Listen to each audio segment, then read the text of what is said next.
Larry or Jeff? It's Jeff. We're good to Okay. go now. Okay, All cool. right, perfect. Cool. All right, so this is the June 17th meeting of the Oak Hills Park Authority, calling the meeting to order. I guess we'll do roll call. Who's there? Because I can't see everybody. This is Mike Obama. I'm present. Joe Andrasco, Present. Darius Williams. No, not present. No. Jennifer McAllister. No. Carl Present. Dickens. Oh, present. Perfect. Yes. Carl Dickens is not present. Yeah. Rain Bromark. Present. Denise, you there? Present. Present. And Babar, Sheik. Doesn't look like he's here. All right, so we have 5, so we do have a quorum. So we'll call the meeting to order. If memory serves me, review of the minutes is the first action item. That's right. Does anybody have any comments? I have 2 very quick comments today. I didn't find anything majorly wrong with them. Under the attendance, I would like to have where it says Joseph Andrasco put acting chair in the attendance since you and Carl went there. And then on page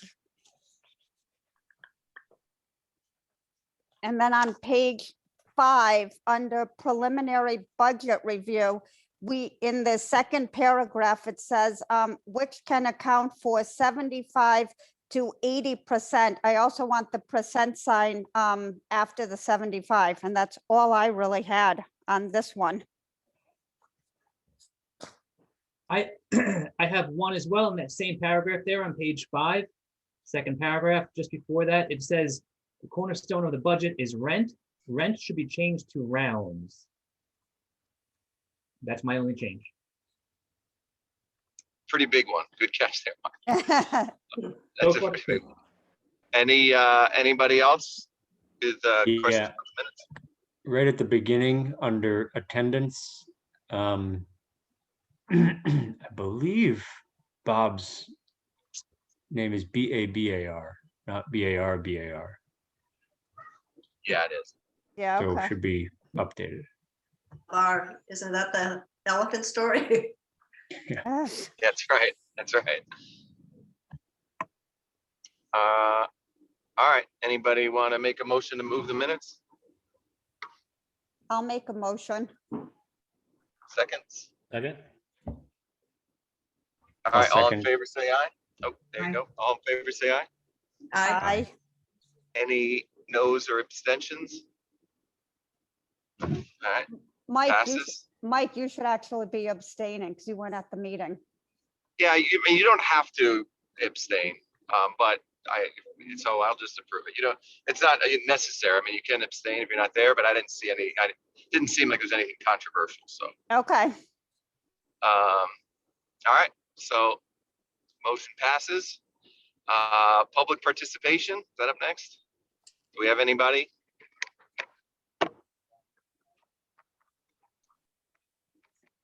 Going once? Twice? All right, close public participation. Joe, what's the next item on the list? Next would be GM report. GM report, Don, how's things going, buddy? Things are going great, actually. Well, I mean, other than being behind schedule at the restaurant, things have started to come in on the supply side. So we got almost all the tables and chairs in. The bar stools are scheduled to deliver early next week. And then I talked to the contractor on Wednesday, and he promised that we'd have it done by the 28th. So we're looking good there. The only thing that won't be up and running, and this is because we couldn't get anybody in there, is the draft lines and the soda lines. They'll be done the second week in July, but we can get by with canned and bottled beer and soda. So for that, it's just one of those things where it's scheduling is a little behind. The golf course seems to be pretty busy. we have any major issues. I have a plumber that's needs to do some on-site work for the tenant in the house regarding some of her issues with her tub, just some caulking stuff. He's gonna get to that next week. We had a big party here Monday. Was for one of the events. It was the Exchange Club. That went really well. We had to do the tent out on the green or the meadow, and that went really well. It was an extra cost, but overall we got the job done for these guys. So we're in good shape on the restaurant side in terms of progress and where we're going. I'm a little more happy with the progress than I was last week, but I believe that we'll be ready to go by that last week in June and early July. And how's the halfway house going? Halfway house is doing great. We have everything up and running there. Sausage and peppers, meatballs, all that stuff. We're doing offsite and bringing them in from the other restaurant, but everything's going well with there. The sales are great. We're averaging between 700 and 1,000 a day when you throw the weekend in there. Beer cart is up and running. That's doing great. We just had a couple minor issues that I had to address that Paul brought to my attention regarding some inappropriate comments made to a couple of the cart girls. I called the person that was involved with it, left a message, haven't called me back. I hadn't had a chance to talk to this person, but Paul and I agreed that we're going to ban them from the golf course. It was just an inappropriate comments to the girls, and I told the girls that we don't tolerate any of that. So we're going to ban this guy from the golf course. I'm 100% behind you on that. Take your judgment on that. We got to especially set the tone early on. We haven't had a beer cart in a while. We got to make it known early on, zero tolerance. So good job. Yeah. But that's it on my side. I think we're in good shape. I feel confident with the team we have, and I feel confident where we're going. I'm just hoping there's no more delays with some of the supplies, but I think we're in good shape. The restaurant won't be fully completed in terms of everything with the design and everything, but 85 to 90% will be done by that last week in June, which will be enough to get us going and get it open. Yeah, that was going to be my question, was kind of what, I know it's tough to rate these things, Yeah. but what percentage complete do you think it would be? And 85 to 90 still seems like something you can do with a fairly full menu, full service opening that isn't so noticeable. But yeah, like you said, if you're pouring soda out of cans, that's kind of a back of house thing that you see, not so much front of house. So that's. I mean, the bar will be done. Everything will be done except for the lines just have to be run. Yeah. So that's Okay. the biggest thing. But again, it's a servicing thing. It's not even. It's just these guys are also backed up. Everybody's backed up.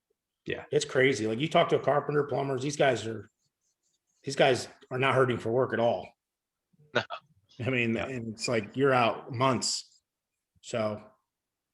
Yeah, the only thing we should start thinking about is like an official grand opening. What we want to do for that to highlight the restaurant.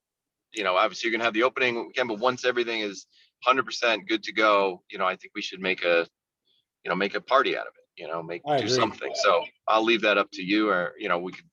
But I think it's something we should start thinking about sometime in July. Yeah, I was thinking like that the last 2 weeks in July would be great for that, only because it's past 4th of July weekend. And Right. it's right before August where a lot of people go on vacation. So I think Yeah. if we did it, that last week in July or the second to last week in July, I think we could really blow this out and make it really a lot of fun. Bring in a couple of bands and just really do this right. Yeah. Don, All right. Don, I do have one question for you. How is Sure. how is the staffing needs for the restaurant coming along? Do you have enough wait staff, your kitchen staff or whatever? Or are you still looking for people? Where are we with that? Wait staff, I never worry about. I still turning people away for the wait staffs. Wait staff's not an issue. The kitchen staff is the issue. But I have two people I think that I'm gonna bring in that can man it and do it. I'm gonna have to overpay for them. But to get them in there and in the way things are right now, I have no choice. So I think we're okay on the staffing side. We're gonna do a limited menu this first year. We're not gonna do the full menu that I want to do. It's just because I just don't have enough staff to really fulfill the menu that I want to do. The menu still will be excellent for what we're gonna do. It just won't be as full as I want to do. And plus food costs right now are kind of through the roof. I'm sure Babar can tell you. Just simple things are chicken wings, like for example, I concur. are crazy. It's like $160 a case, which just to give you some reference, they used to be $60 a case just last year. So and there's a shortage, a nationwide shortage on chicken wings, which I don't understand it, but so from a staffing standpoint, we'll be okay for the menu we're going to execute. And I think once September comes, when the unemployment finally stops, I think we'll be fully ready to go and be okay moving forward. It's an industry thing. You talk to anybody in the restaurant business right now, and they can't find anybody. And the Blue Cactus Grill. Do you guys know Blue Cactus Grill? Yes. They just announced they're closing their Fairfield location literally and I'll read you their statement. This is how crazy it is. It was a great sadness that we are forced to close our Fairfield location due to lack of staff. We tried everything to keep the doors open. We tried for months to hire people. We reached out to every possible resource to hire people, and there have been 0 applicants. We hope everyone at home collecting unemployment is enjoying it. Thank you to our loyal guests, and we hope to see you in our flagship Norwalk location. So that's kind of the state of affairs in the restaurant business. It is what it is. And we're trying to staff 3 places, and we're still, we're doing okay. So it's not ideal, but we're at we have enough people to staff for both restaurants plus the next one. So, and the guys that are going to be coming in for Oak Hills are working with us already part-time. They're coming on full-time with us once we open the restaurant though. So we have 3 people that work in the kitchen, which should be plenty. Plus, and I'm not counting like dishwashers and that kind of stuff, because I could find those easy, but we'll have 3 cooks, and that'll be enough to execute the menu we need to execute and keep everybody happy. Cool. One other thing I want to add, and this is something we talked about pre-COVID, and then it kind of went away for obvious reasons, but the special ed program in Norwalk has an additional program for kids between the ages of 18 and 21, kind of a workforce development type program. And we had talked to them about maybe, and it's fully funded by grants. So they come in and they work, and it's more of a job training for, really any kind of job that might be, simple entry level thing. So I want to start that conversation up with them again. So I think it's a really good cause. I told them, look, I talked to them again a couple weeks ago and said we'd bring it back up. I said, well, let's just let Don finish the restaurant and give him some breathing room there. But I just wanted to put it in front of you. We had talked about it at a meeting probably a year and a half ago, but it'll be something I'm probably going to reach out to you about if you're cool with listening to it. Absolutely. We actually do that now. We've had a couple kids from the STAR program that have worked with us. I have one kid that's been with us for like 5 years. Awesome. And he's great. I wish I could have 10 of them, to be honest with you, because he listens a lot better than most of my staff. Yeah. And you just give him he literally comes in every day with a sheet of paper, and he has his duties that he has to do, and he just ticks them off. And if you get in his way, he gets mad because he just wants to get everything done right. And he does, and he's great. He's a great kid. And we've done a lot of work with that program, and I'm a big proponent of it. So definitely once we get everything settled, I would definitely love to bring in a couple of those kids. Of course. Yeah. No, that's awesome. Yeah. I think it'll be a good partnership. So, all right. Does anybody else have anything for Don while we got him?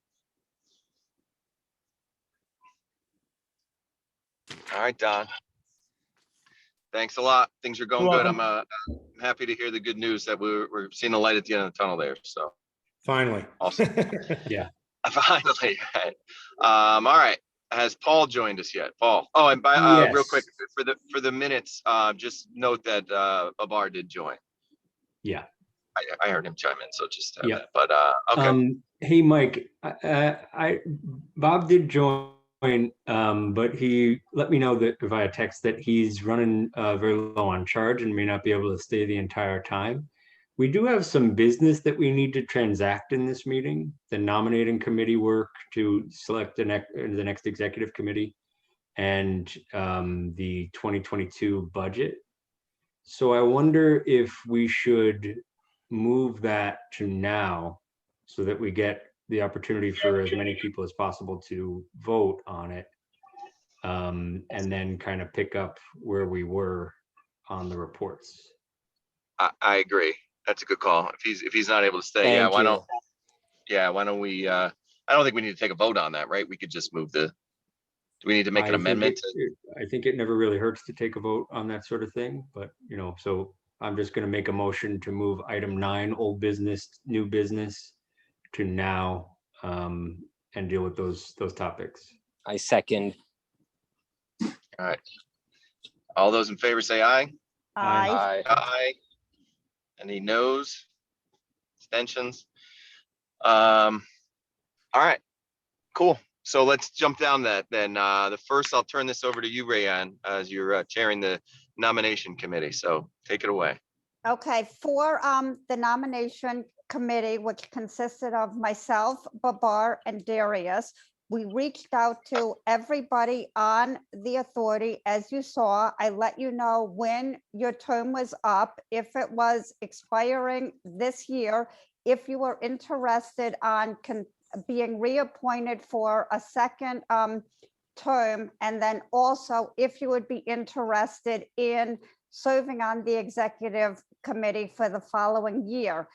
After everybody responded and after having conversations with everybody and getting Carl's email about how the city asked him to stay on for another term after he was going to resign, and after emailing back and forth with him, the nomination committee, we sent out an email, and the current slate that we have come up with for the upcoming 21-22 year is Mike DePalma as chairperson, Carl Dickens as vice chair, and Joe Andrasco as treasurer.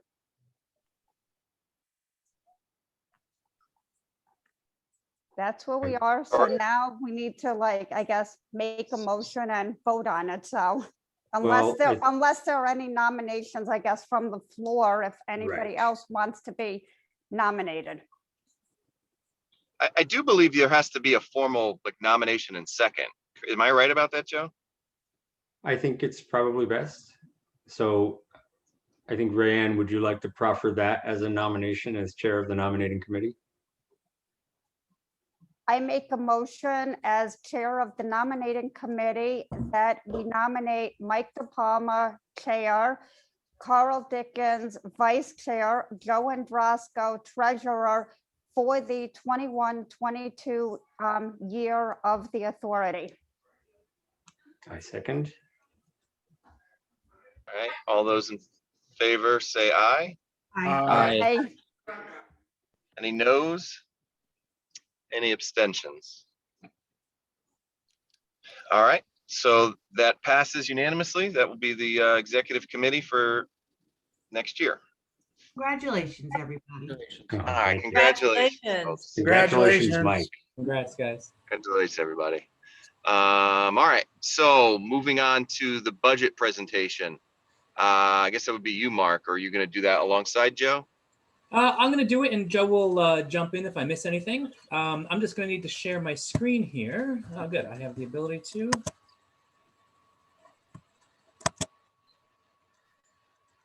Okay. Okay, so this is the same file that I sent out to everyone last Tuesday. With one small exception, I apologize. I had this right here, I had listed as actual, but we're still in fiscal year 21, so it should have been reforecast. My apologies. Anyway, last month I went over some high-level stuff. So I'll just go through each section relatively quickly, touch on a few points, and then open up for any questions if anybody has any. I did get a few questions already, which we've already handled, but feel free to shout out anything, any questions that you have. So part one, as I mentioned last month, rounds, definitely the most important part of this budget process in general. It drives not just a bunch of revenue, but also some expenses. So when we looked at it, we looked at an average of the last few years, along with COVID and the surge in golf that we're seeing now, the new members that we're seeing join in, but also knowing that, as COVID restrictions lift and people go back to their lives and their jobs and their other hobbies, we're not going to really sustain, 47,000 or above rounds. It's unrealistic, and if we're wrong, that's a good thing, I suppose. So we came in at 42,000, which is an 11% drop of what we're probably going to come in over 40. We're probably was going to make the announcement during my regular report, but it looks like we're going to hit 50,000 rounds this year. Nothing's official, obviously, until the end of June, but that's quite a number. I'm very impressed. So we're not going to hit 50,000 next year, I don't think. So I think 42 is a fair number. We had quite a bit of discussion on it. In addition, we looked at pricing. Last year, we did quite a bit of an increase in season passes. So when it comes to rate increases, we're going to have that discussion further in the next few months.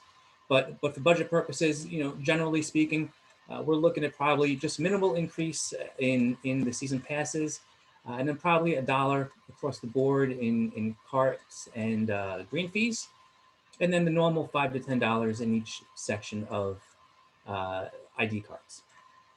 So when we put that all together with the new rounds, we're looking at golf revenue of $1.881 million. And one thing I want to just highlight here, because you're seeing numbers go down from last year, but you got to look across here from FY18 all the way across, and you'll see the numbers are jumping quite a bit, which is a very good thing. And within here, I just want to highlight cart revenue. It's kind of tied to revenue rounds. So the decrease in revenue rounds was pretty much the decrease in cart rounds. But I added a little extra in there because, as I think we've discussed previously, we're planning on most likely going forward with doing continuous cart paths. And if we do that, it's quite an expense, but we are going to see some revenue benefit from that. And obviously not just this year, but going forward, it'll be quite a bit over the next several years. For this year, I just added a little bit because we wouldn't do the work until, sometime after this high season. So we'd only be looking at a benefit, over the winter where we won't have much, and then next spring where you might see a bit. Are there any questions on golf revenue or rounds? Okay, so for other revenue, it's pretty easy. We're looking at tennis, where our contract, our lease for annual rent went from 25,000 to 40,000, and going up about 2,000 each year thereafter. We're also looking at restaurant revenue. We think Don and Dry Dock Smoking Aces is setting themselves up to do very well. Within this number, just so everyone's aware, there is a 50% capital reserve that we are required to do as part of our lease with the city for the clubhouse, for any type of CapEx we want to do there. So this number is really 60,000 of expected revenue minus the 50% contract count. And then also in there, as I think we mentioned previously, there is a potential that within our capital expenditures this year, we may purchase 1 or 2 golf simulators once some appropriate research has been done. And along with that, the number is a bit of a shot in the dark. I've kind of heard it all over the place, and you never know until we do the proper research. But I think 30,000 is a decent estimate based on the different numbers that we've heard. And if we wind up not doing it, we lose that revenue, but we also don't spend the $40,000 that it potentially could cost us. So all in, 118,000 there. So almost to the penny, $2 million estimated revenue for next year. I want to pause just for a second on the restaurant, the revenue. Is that clear to everybody, all the authority members? effectively, it's taking a 50% haircut on the total revenue that we collect from restaurant license fees and putting it into a reserve account that's used really not just for the clubhouse, but for any capital improvements that we wanted to make around the course. That's part of our lease with the city of Norwalk, that we would do that once we start earning revenue under a new contract. Okay. So what you're saying is that number, 30,000, is reflecting half of what we expect the restaurant to. Right. It's already got that haircut worked in. So we expect to collect Okay. 60. We're going to put 30,000 into basically a lockbox. Think of it almost that way. Gotcha. Can I ask, in 2018, it says other golf revenue, 11,208. Do we know what that was for? This other revenue is, I think back in 2018, that might have been some sale of fixed assets before I created a separate account for it. That's also where we have, Mark, I think the question was on row 19. oh, I'm sorry. Yep, up a little bit, yep. That one.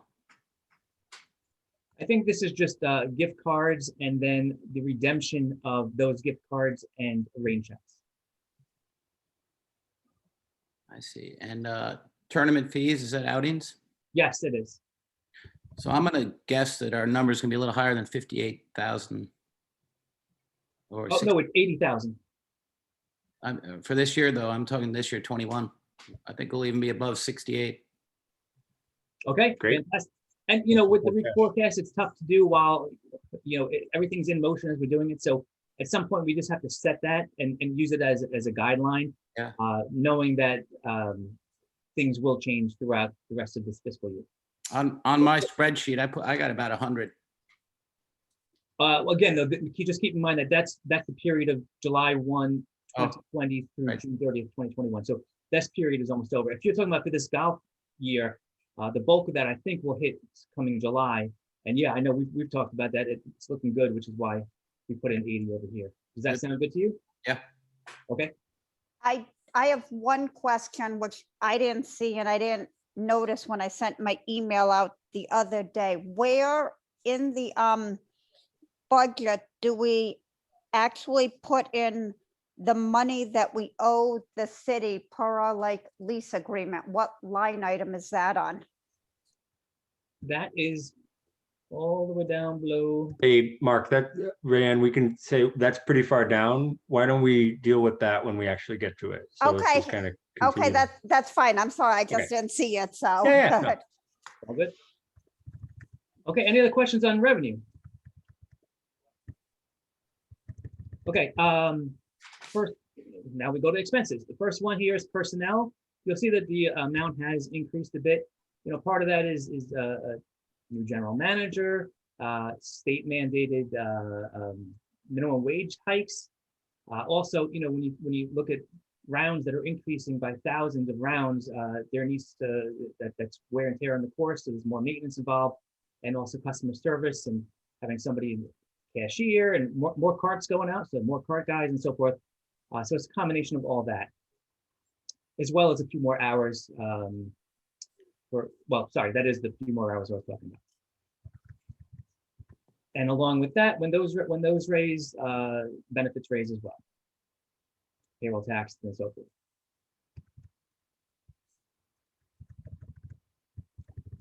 Okay, admin expenses. Couple items real quick.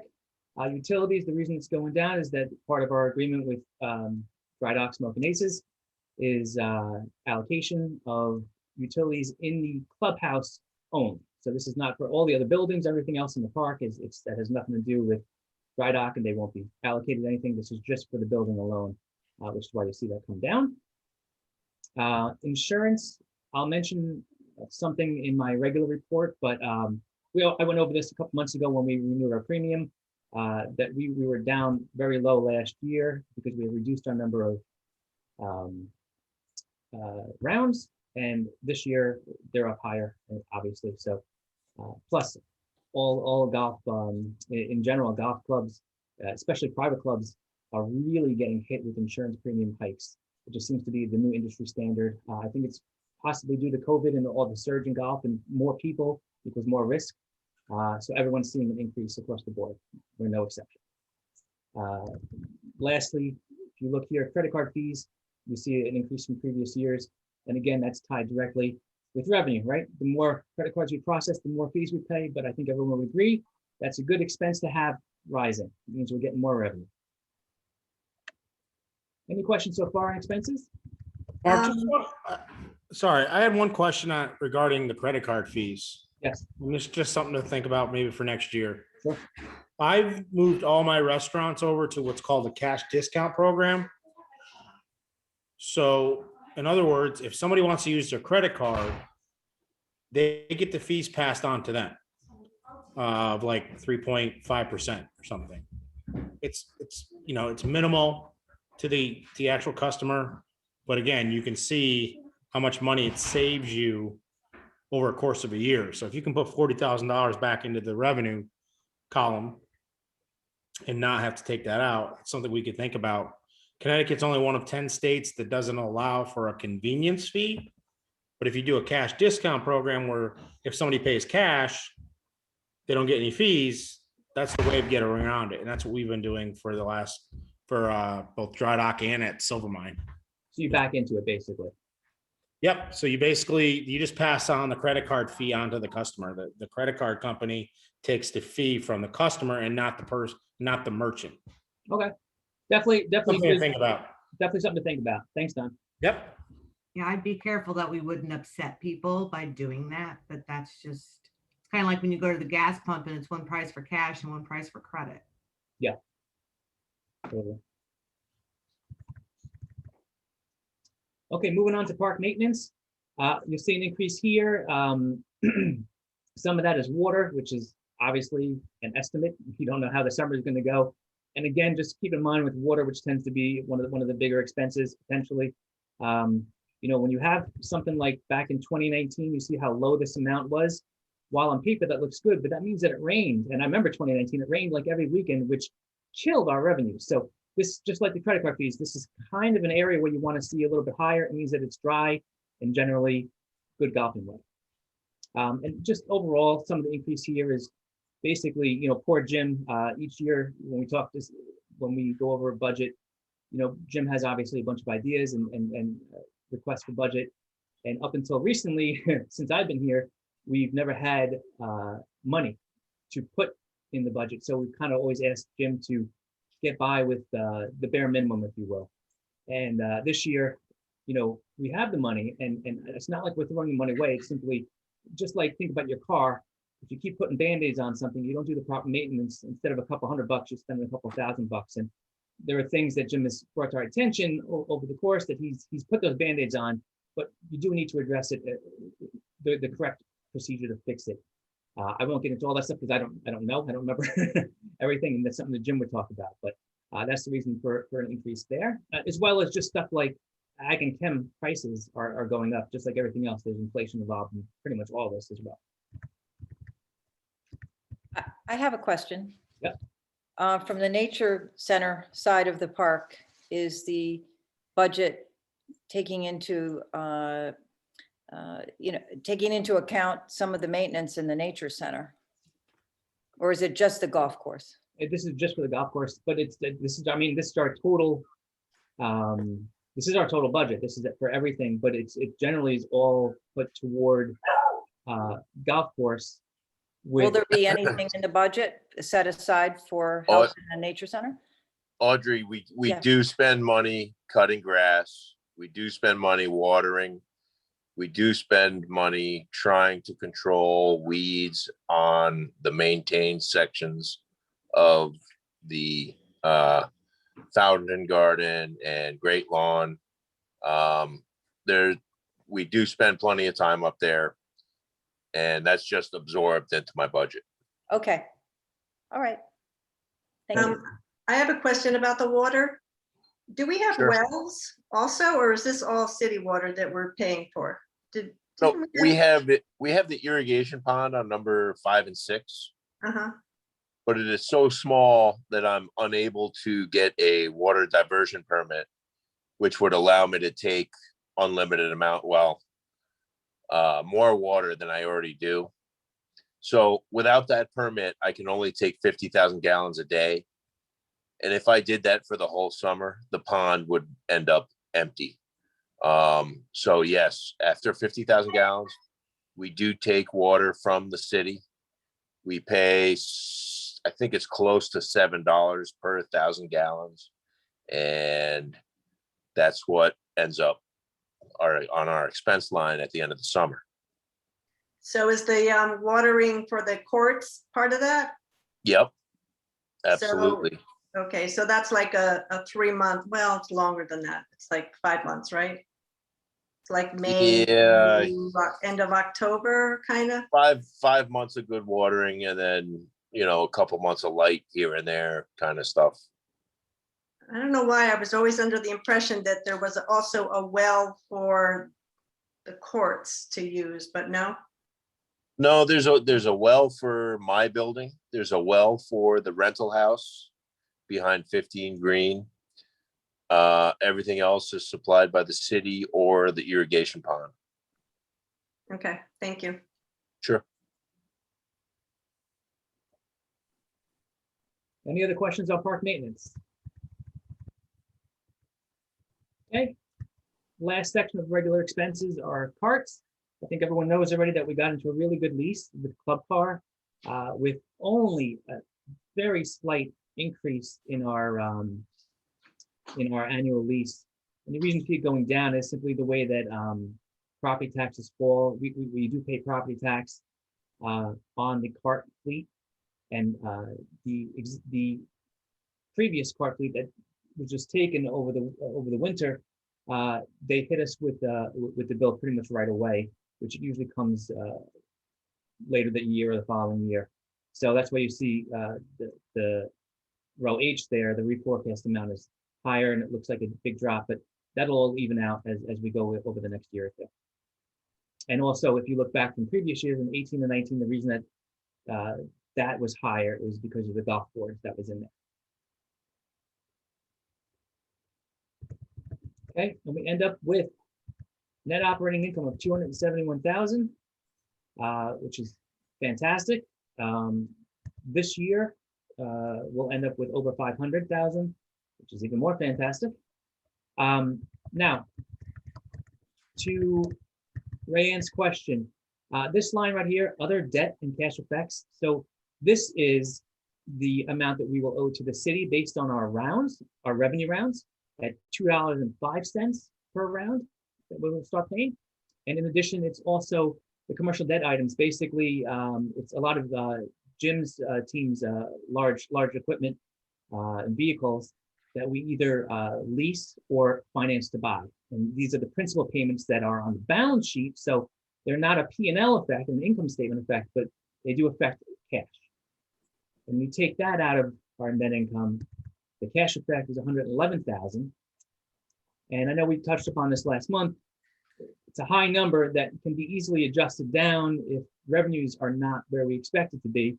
But right now, our projected CapEx budget is about $280,000. And again, that includes items such as park paving, the golf simulator, as well as the agreed upon amounts to spend in the restaurant that we postponed from FY21 to FY22, as well as other maintenance items, or I shouldn't say maintenance, but small items on the different structures in the park.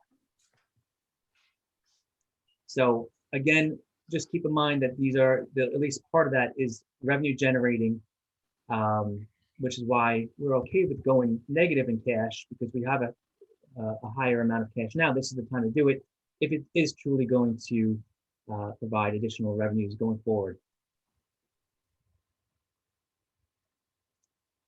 And that's the budget. Mark, real quick, just a more general question. Obviously, it's the smart thing to do, make these investments while we have cash. But say going forward, this coming up year, we have another knock your socks off year. We have all this money. Should we think about setting up like a rainy day fund to have a certain percentage in case we have another 2019? Well, that's what we're building up to from the restaurant rent. Oh, got you. The 50% will basically become that rainy day fund where we can draw from. And I think the plan is also to not let our cash reserves drop that much. Obviously, if there's another COVID or something else where we have shut down, we don't want to talk about that, but it is a possibility. And if that happens, we'd have to have some discussions on what to do. But I think having that reserve is the right way to go, and keeping that money separate. So we can have, just anything that pops up, $10,000 for a new boiler or whatever it is, it won't break us like it has in the past. Exactly. Um, All right. Okay, Mark, I just had a question. Would that be considered something that you would do as an investment? Or would you just kind of lock it away? I'm not a financial planner. I would probably just I would probably open up another account with our bank. Because we're registered with them as a not-for-profit and governmental. We don't get charged bank fees. So opening up a new account, at least it would be, we would earn very, very minimal interest, but we wouldn't be charged any fees as well. I don't want to start investing. As treasurer, I think the greatest amount of risk I'd be willing to take on that money is maybe a CD account, which right now the rates aren't too alluring, but we might be able to do that to earn something on it. But it's not the sort of thing, we're not going to, shove it all into Bitcoin or anything like that. Dogecoin. See what we can do. Why not? Come on. I'd say Dogecoin is that's the future, Jim. Yeah. Let's keep it to CDs. Let's keep it to products that I actually understand. But that would be the idea. Yeah. All right, does anybody else have any comments before I ask for a motion? It's a great job, and thank you. Gave us a bunch, all of us a heads up on this early on, so it made this tonight run very smoothly. So appreciate your work on this, Mark, as always, and Joe. And Denise and Jennifer and you and Carl and Darius and Bob and everybody and Jennifer. It's a little bit of a coup that we're getting this done mostly on the time scale that is set up in our charter for the first time since I've certainly been involved. We're supposed to deliver this to the city in June, and we can do that now, provided we pass it, right? Which, I remember in past, we've been talking in August about this, and not delivering it for a couple of months after the schedule. So we can actually kind of keep another one of our commitments to the city by moving forward on this. And great job, Mark. I know you pulled together with Paul, Jim, Don to bring this all together, communicated it with us, made sure that we all understood, did a great job explaining it right now, and setting the stage last month as well. So thank you for that. Thank you, and thank you for all your assistance. Great. It's a real collaborative effort and great recognition. Okay. And I think the key piece is if we don't do any capital expenditures, we're cash positive. And if we do capital expenditures, that's where we end up being cash negative. And then that's where we can have conversations depending on how the year goes by. Yeah, exactly. Exactly. Yep. Cool. All right. Do I have a motion to pass the 2021-22 budget? I motion. Second? Anybody? A second. All right. All those in favor, say aye. Yes. Aye. Aye. Any opposed? No. Any abstentions? All right. Passes unanimously. Great job. Thanks. Just for the record, per our bylaws, a quorum is 5, and to transact business, we need at least 5 concurring votes, one way or another.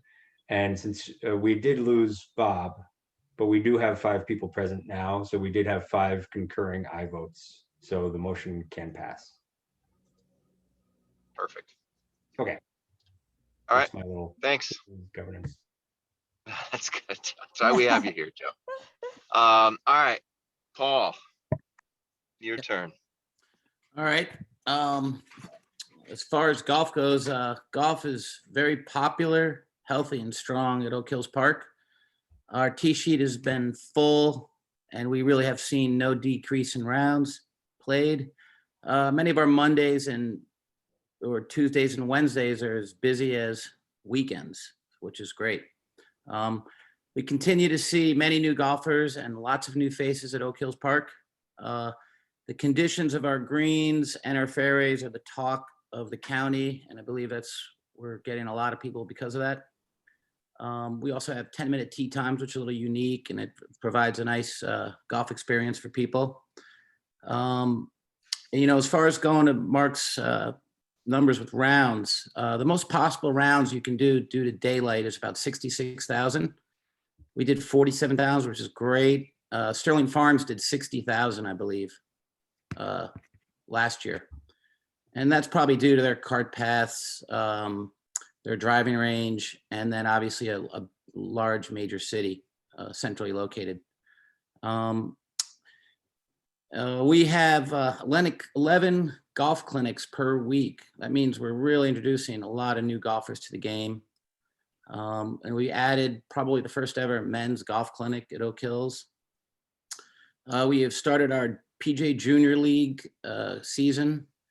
This is the 8th season we've done it. We've done it every year since they started, since 2013, except last year due to COVID. We have 16 team members, and these are the best players I've seen yet. And they're really, they know the rules, the etiquette, and they're very well dressed and good players. So that's really good to see. Next week we start junior golf schools, and that's only for intermediate and advanced players. We have Mike Rapisarda, our new teaching pro, and he's doing really well. He's getting busy, and I think people really like him there, and he seems to really love being at Oak Hills. He's got a great personality. And a lot of the juniors that I've taught for the last 8 to 10 years ago are playing a lot of golf. I'm seeing these young men and women grow up. They're now driving cars, and they're really bringing their families and all their friends to the club. And so really that's what it's really all about. We're really seeing some of the fruits and labors that we worked on from years ago. We've had 3 outings at the club. We lost one recently, but we've got another one, the Norwalk Senior Center. I think Brian McMahon lacrosse alumni had to cancel. Yep. But we have 14 more outings to go this year. We've hired 2 new outside staff members since the last month. One young man plays football for Norwalk High School, and the other one is a junior and a finance major at Indiana University. So they're going to be great additions. And in total, we've actually hired 6 new outside staff. 4 of them are from Norwalk High School, and 3 of those 4 play on the golf team. And so a lot of the guys who do work for us, young, high school and college, they all love golf. And I think that's a big advantage to having somebody. Also, we have started an employment section on our website. So if you look at contact, we have something about anyone who's ever interested, because we're always looking for good people at Oak Hills. We've had 13 men's golf events so far this year and 9 women's golf events. And we have 5 major events. We started one of them, our Governor's Cup. We've had no complaints about the availability of tee times this year. I think a lot of that has to do with the fact that we have a large reduction in annual pass holders. We continue to have a lot of little mini outings. Those can be anywhere from 12 to 28 people. And we typically do those always at 1 or even 2 o'clock in the afternoon. And sometimes we accommodate some of our senior players. We try to get them out a little earlier in the morning because they don't like the heat. So we kind of put some of those guys at 8, and they're usually from row 8, New Canaan and Darien. This week we have some tempo walkers that arrive. They're kind of a really cool new thing in golf, and they're just basically a battery charged little mini cart that you put your bag on. It has a cooler and room for other stuff, and it's just a kind of little garage door opener on your belt, and it'll follow you all over the golf course, and people are really raving about them. Our golf carts are really doing well. GPSs are working well, and they're really clean, and they still look brand new. And I think a lot of it has to do with our power washer there, which is a fabulous piece of equipment, and it works so well, we don't even have to use soap and water sometimes. We're thinking about, we've had some interest in doing a member guest. I don't know if Oak Hills has ever had one, but it would be pretty much easy to do. And this is also maybe a one day, and I'd look forward to that because I think with Don here, we could really tie that in to the restaurant and really showcase our club. This is also a Ryder Cup year, and it's one of the best events at any golf club. And we're talking about trying to put a little Ryder Cup event together during the same week of the Ryder Cup. We will have some revenue. I think a lot of our ad revenue on the GPSs is kind of about due, so we're going to probably get some revenue coming in for that. We've had lots of compliments at the golf shop as far as phone being answered, a really smooth check-in process by happy, smiling, and friendly people. So things are really running smoothly there. We had our phone system fixed recently. I don't see any other phones going out on us. And occasionally we have a little bit of a computer issues, but that's not necessarily always our fault. That has to do with some of the people that we work with on the other end. Obviously, I think some of you saw our YouTube video.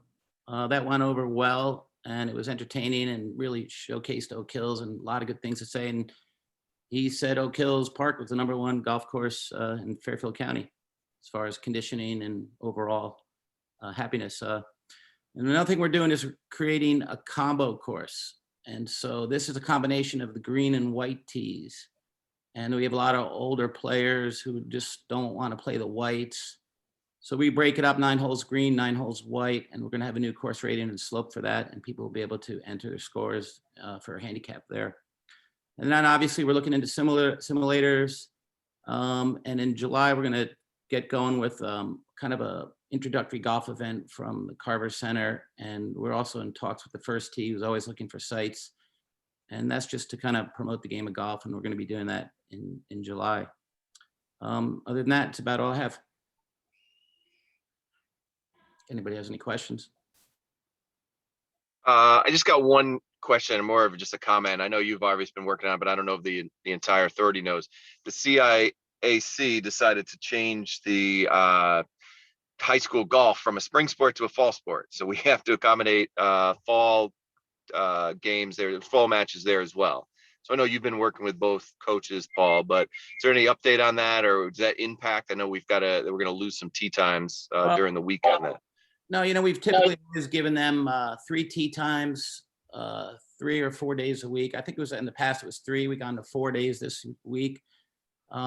It's started in August 15th, still prime season. I'm going to try to encourage them to get to the range a little bit. But I'm going to have both athletic directors come over, and we're going to meet on the porch at Oak Hills. We're just going to sit down and go over the schedule there. But I don't really see impeding any kind of play at Oak Hills. And basically, and I don't know if they're too familiar with it, how it works, but when Brian McMahon has a home match, they schedule an away match for Norwalk High School. So it's kind of how we do it. But I don't think it'll be a problem at all. All right, cool. Yeah, no, I mean, like you said, a lot of these kids wind up becoming lifelong golfers. So it's good that we're doing right by them. Okay, cool. That's all I got. Does anybody else have anything else for Paul? I do just want to make a comment just in general about Paul, his staff, and doing good customer service wise, because I have had no problems with any of the pro shop people.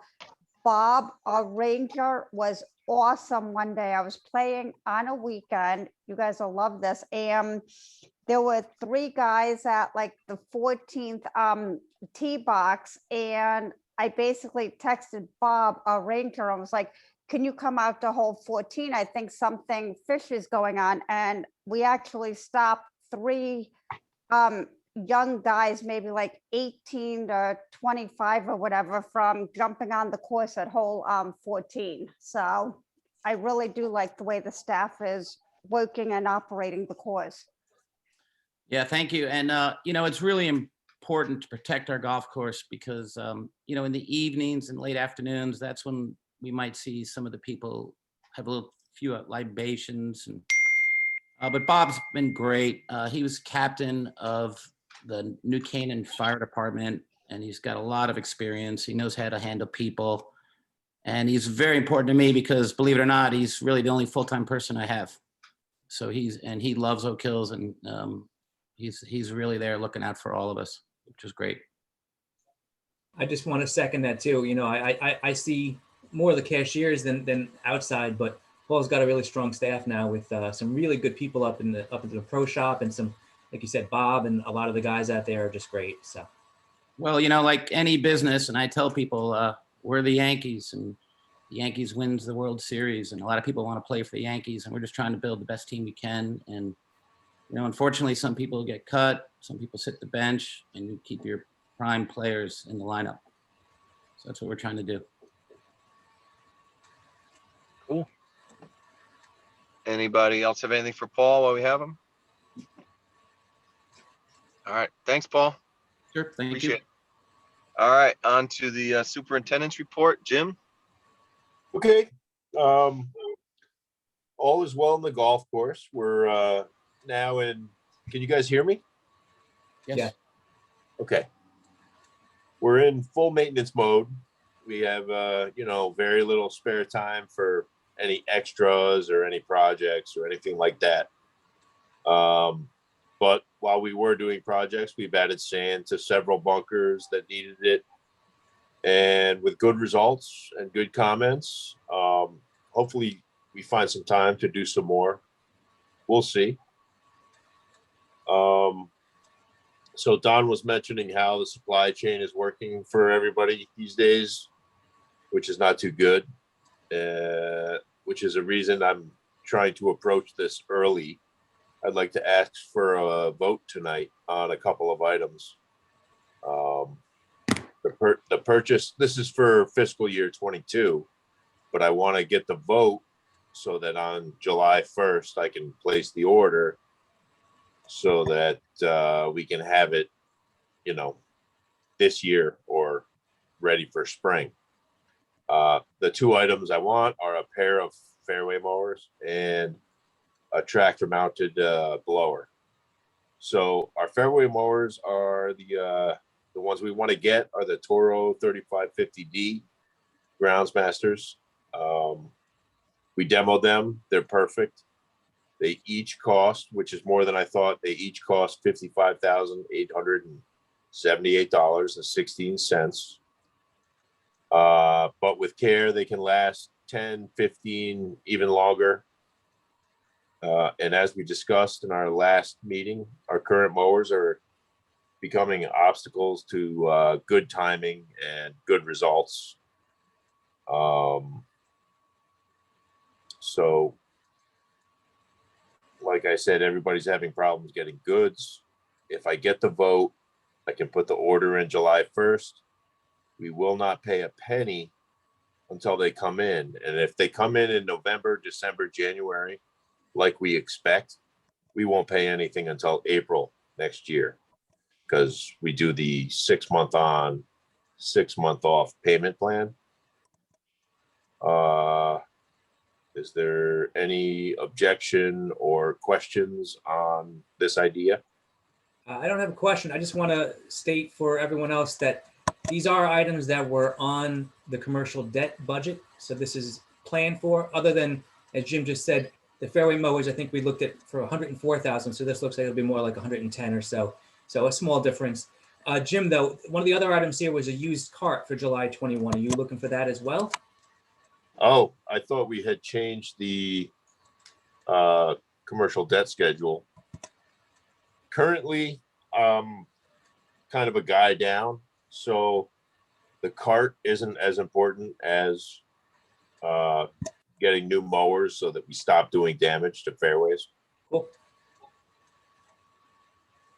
Okay. Are these are you able to are we able to lease and finance these, or is it you got to This is essentially a finance. It's really a lease with a dollar out payment. Nobody ever makes you pay the dollar.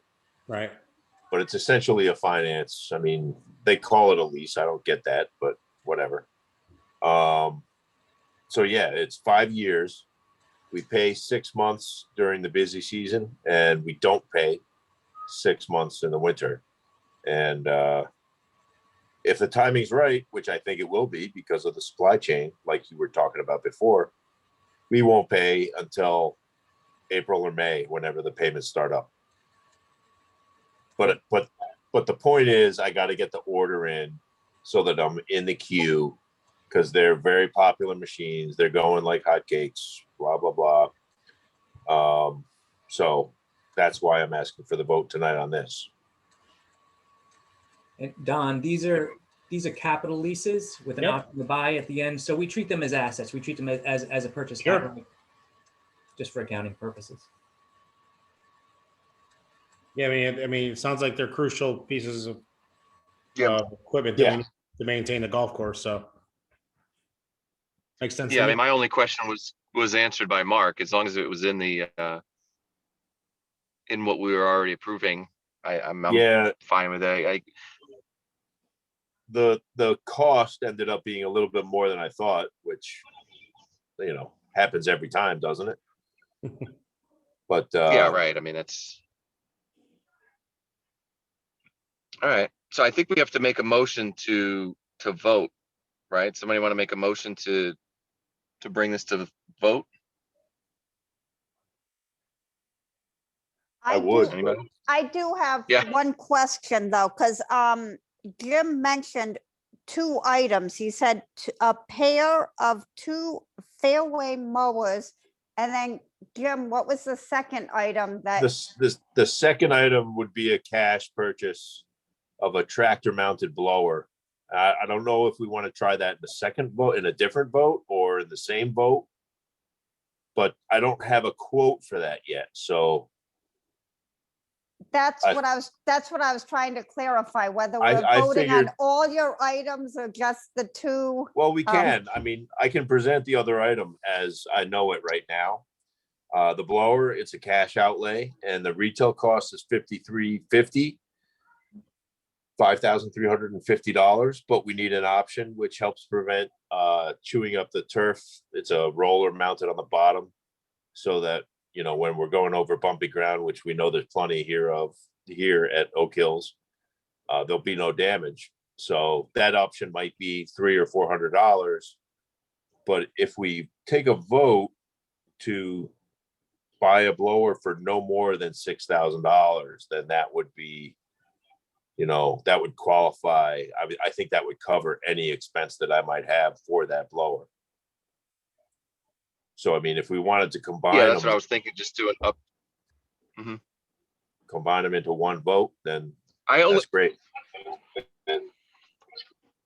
I only think we should split them up just in case, for whatever reason, the quote comes in way higher and we have to adjust that 6 to 6,300 or something. Agreed. I think just to be safe, I would prefer to split them.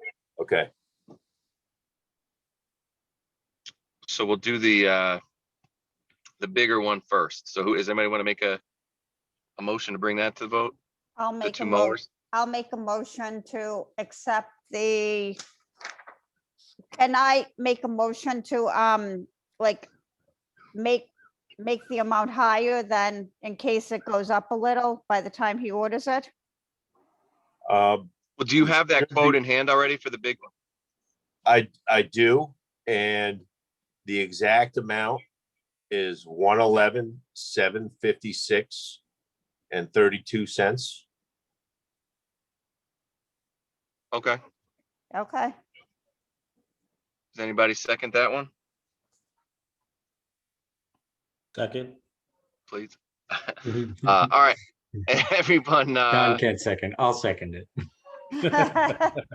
yeah. Try, Jim. He tried. Yeah, he tried. All right, all those in favor say aye. Aye. Aye. Aye. Any noes? Any abstentions? All right, so that passes. And then next to the next one, anybody want to make a motion to approve up to, I think we said $6,000? Correct. I don't think I could make a motion. Anybody want to make a motion? I'll make a motion. All to right, second, approve The blower. was Denise. Anybody with a second? I'll second.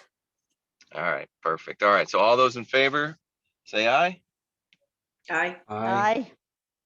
Any noes? Any abstentions? All right, so both of those pass, Jim. Do you have right. anything else for us?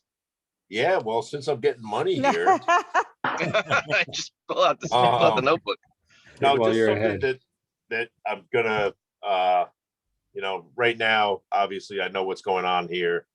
And I know that we're stretched to the limit. I just want to plant the seed that number 12 green here on the course, it's as if it's built on a sponge and the sponge is dry, soaking up all the water. It's been like that since I've been here. It's perennially a problem. Maybe you guys don't see it, but every day we deal with it. It doesn't matter what time of year it is. That thing has problems. So something I'm going to investigate. I'm only telling you now that I'm going to investigate it.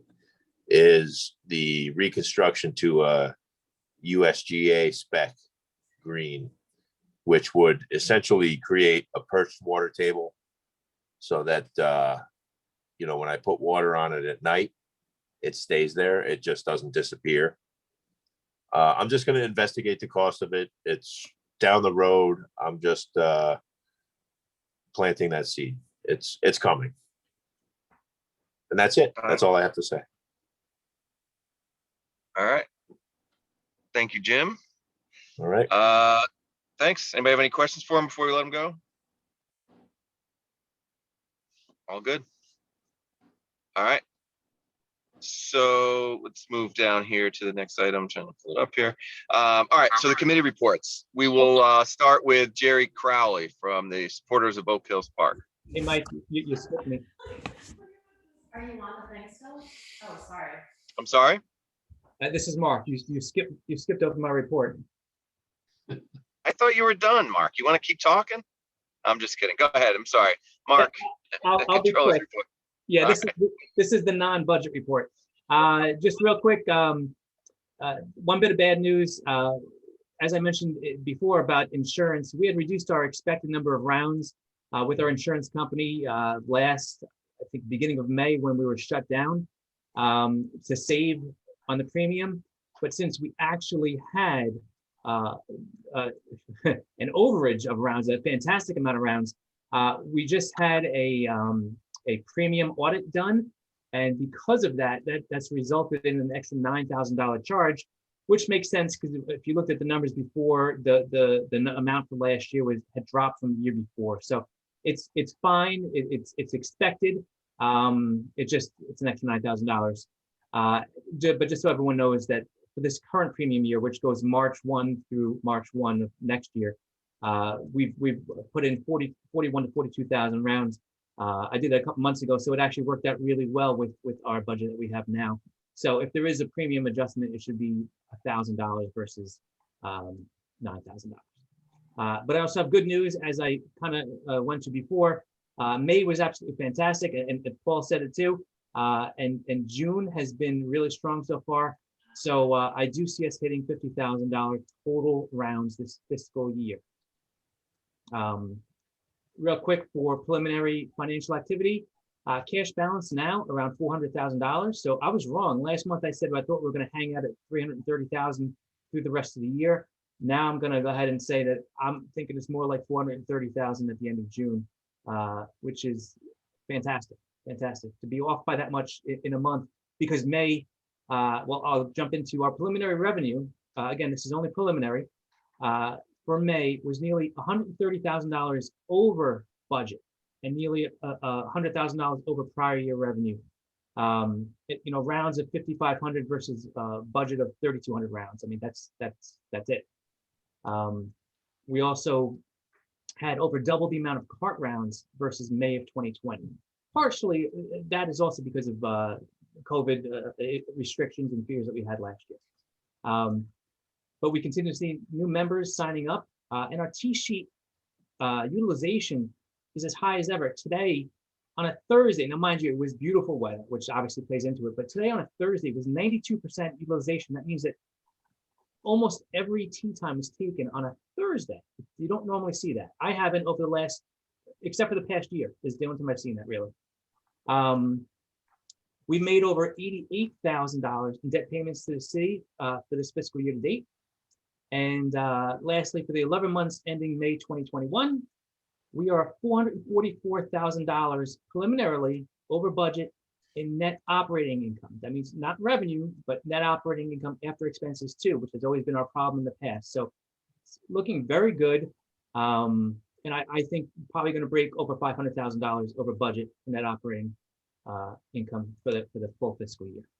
So all ending on a good note. That's it. Mark, Yes, the money, you said $8,000 you paid to the city? 88,000 in total, Oh, 88,000 you paid. Okay, which if you think about it, that's 44,000 rounds. okay. That's not true because there was also a 1% one-time payment each year based on gross revenue from the previous year. So we're only 11 months in. So next month, I'm assuming we'll pay another $12,000, $13,000.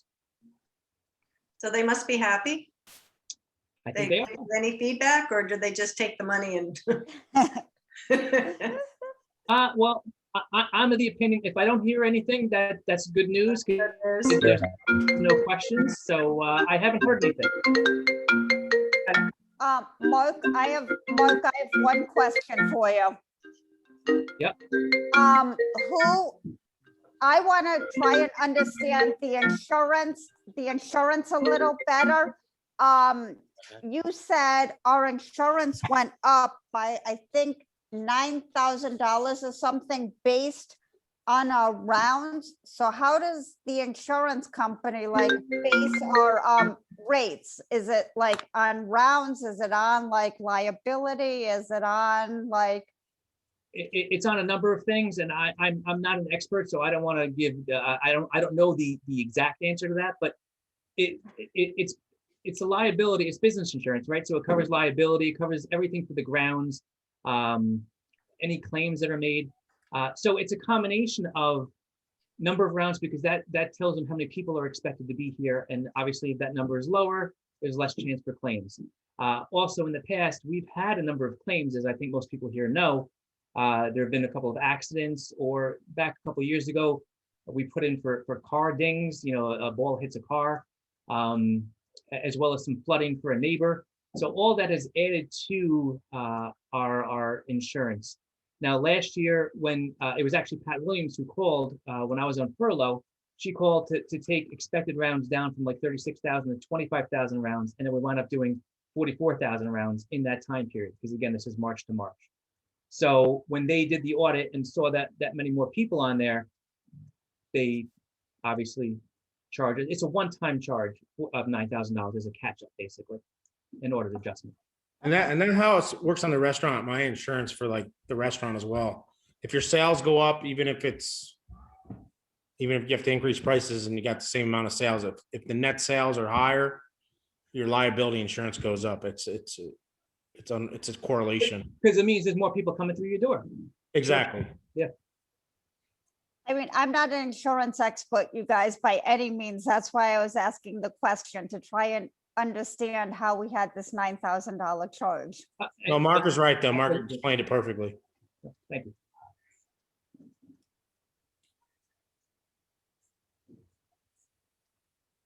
All right, thanks, Mark. Yeah. Appreciate it. Thank you. Now we're gonna go to the committee report. So we'll start with you, Jerry. Okay, I have a very brief report. We didn't meet this month because of a scheduling problem, but we did receive a check, spearheaded by Denise for $100. I'm going to mention. You want me to mention the name or not? That contributed. It's not necessary. Okay. And also we received invoices from Landmark Print for the nature center signs for a total of $590. That, Mark, did you get those out yet, or you're in the process? No, it's on my. I just got them over the past week, so I'll cut a check next week. Okay. Just want to let you know we've got activity coming in and going out. Well, and on top of that, Jerry, from Trails Day, we got a whopping $7 of additional donations. from the Whoa. fund. So big spending coming up. Have you seen anything from the website? I'm sorry? PayPal? Have you got anything through PayPal? No, Elsa takes care of that, but I haven't, she usually lets me know right away. She's very on top of that, and I haven't heard from her, so I'm gonna say no. Okay, that's it. Thank you. All right. Thanks, Jerry. All right. Nature Committee update. Audrey. I think Audrey left, or maybe had Okay. to leave. But Mark, was there any update, or Darius, any update? Darius, do you, I know you, I think you had a conversation with her. I've taken a back seat for the Nature Committee for the last month or so because I've been pretty busy. I will say that she sent a note out today, and maybe Jim can back me up on this. The DPW, I think, was here yesterday and today clearing away invasives that were creeping into the Great Lawn and Fountain Garden area, and I think even past it. I think they were going into the trail. I could be wrong in that. They came back today to finish the job. And that's something that I know Audrey has been talking about and Elsa too, for years on these Japanese knotwood, or knotweed, that's really takes hold and spreads everywhere. So the fact that DPW from the city came in was very nice. And it sounds like they did a really good job. Yes, I believe she did say that in her email that they came and did the Japanese knotwood and primarily a lot of vines that needed to be cleared. So and she also felt so great, happy and fulfilled by all of the work that they did that she baked them biscotti. So There you Nice. go. Sounds good. Yeah, and we don't have to talk about it now, but one of the things I talked to Audrey about, and it's mainly for my clarification, but I think for the whole authority is like who is responsible for taking care of what? I know, Jim, you said, you take care of some things, but like these invasives, DPW came in.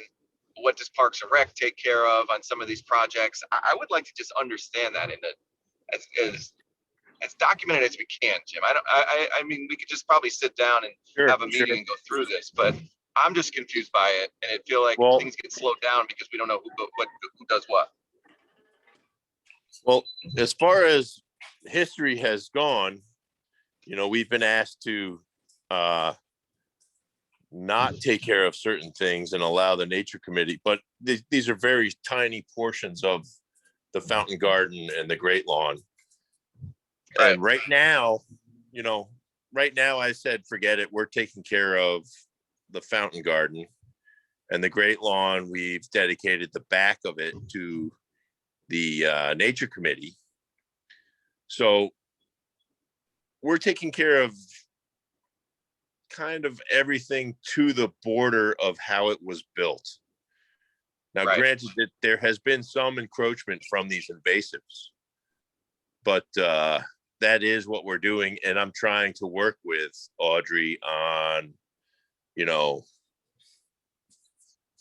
not doing certain things, not cutting in places and cutting in others. And I think that we're there. I mean, we were in agreement on where we need to do our work and where she wants to do hers.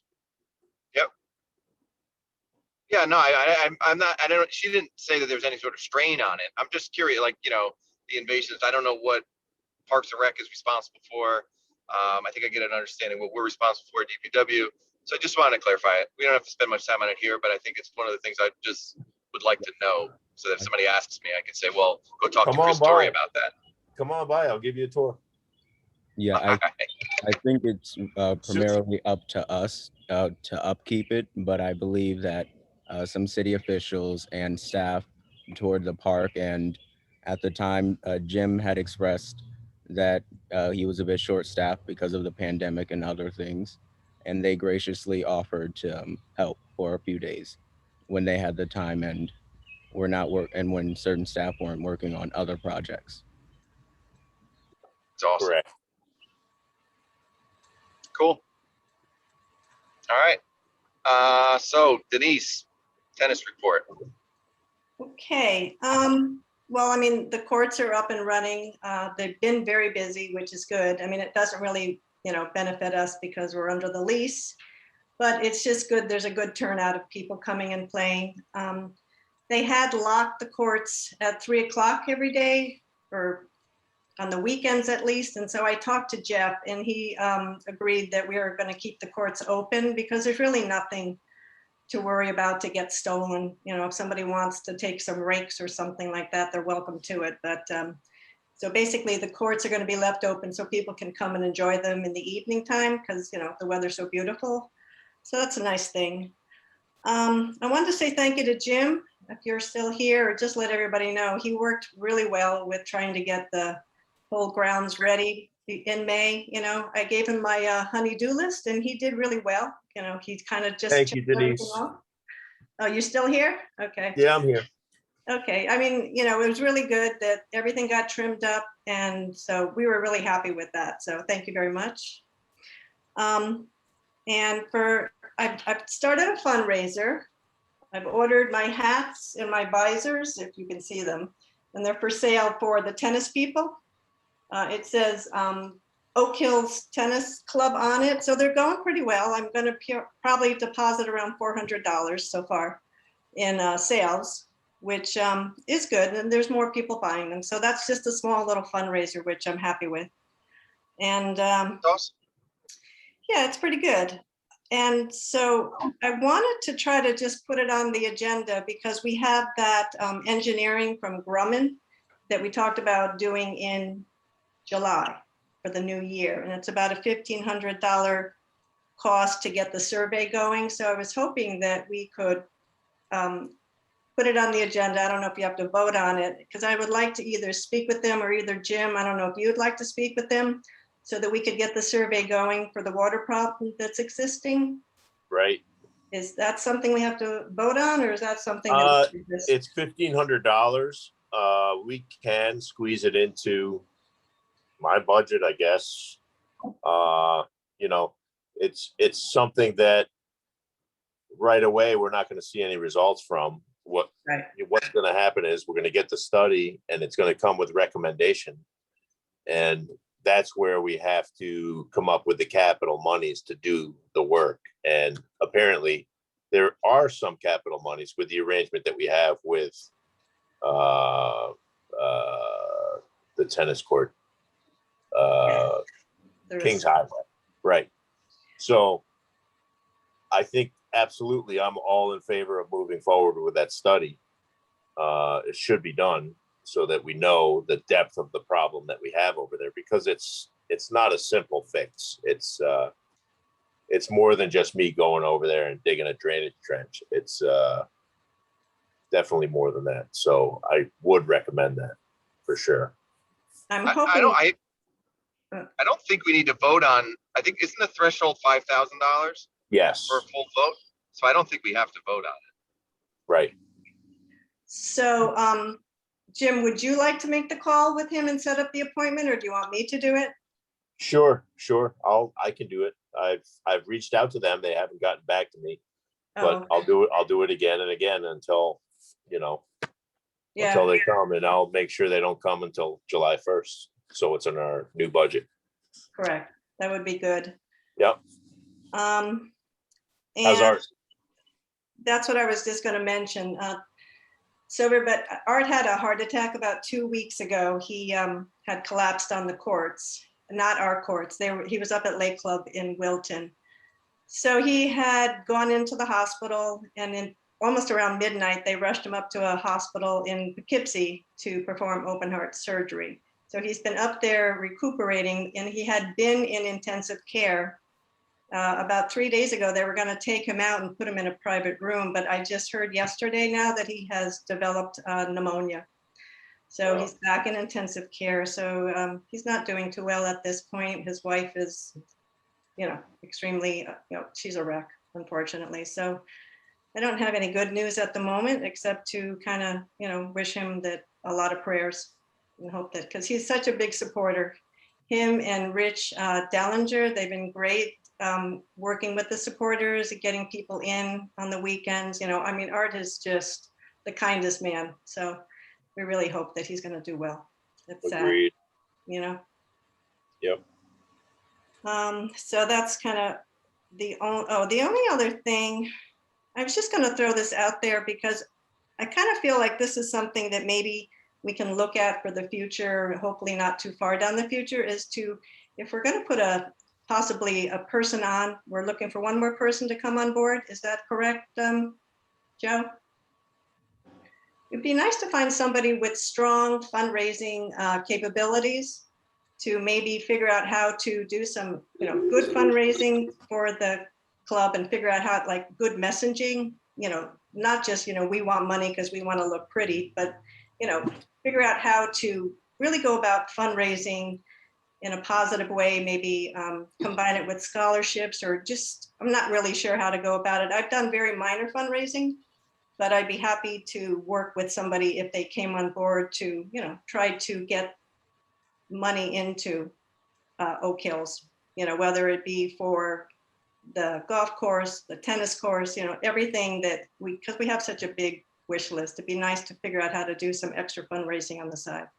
Denise, I saw your email earlier when I was at my golf tournament, and I do fully agree with you. However, in the past, any person that we as individuals have put up and presented to the mayor have technically been voted down. From what I've seen in the past 5 to 6 years, it's basically who he wants to put up for the authority. And even if we put somebody up with specific expertise, he's knocked that person down. I mean, I agree, we can go and like recruit somebody and try and like present that resume to the mayor, but ultimately it's his say and then the common council.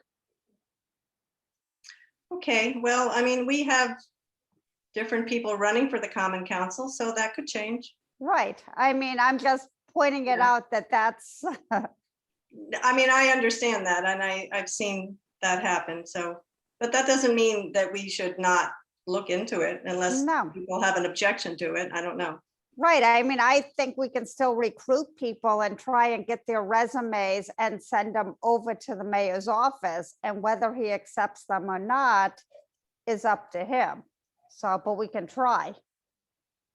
I definitely think it's worth trying. I sent one recently to the mayor and Leisha and Donna and the whole team over there. So, I mean, they might be in consideration. So yeah, it is ultimately his say, but Denise, I think we should still try to present, good candidates. Hopefully they take our opinion. Well, I mean, if we do good, then the city does good, right? I mean, doesn't it all get tied in together? Exactly. So that's what I think. So I think, let's see. That's kind of it that I have.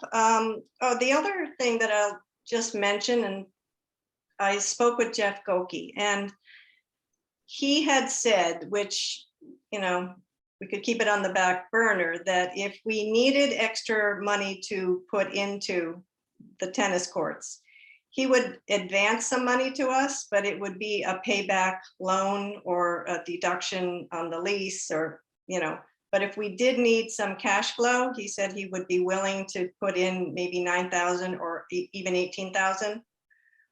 So it's just kind of something to think about if we were to, need some cash and then figure out how we'd like to pay it back.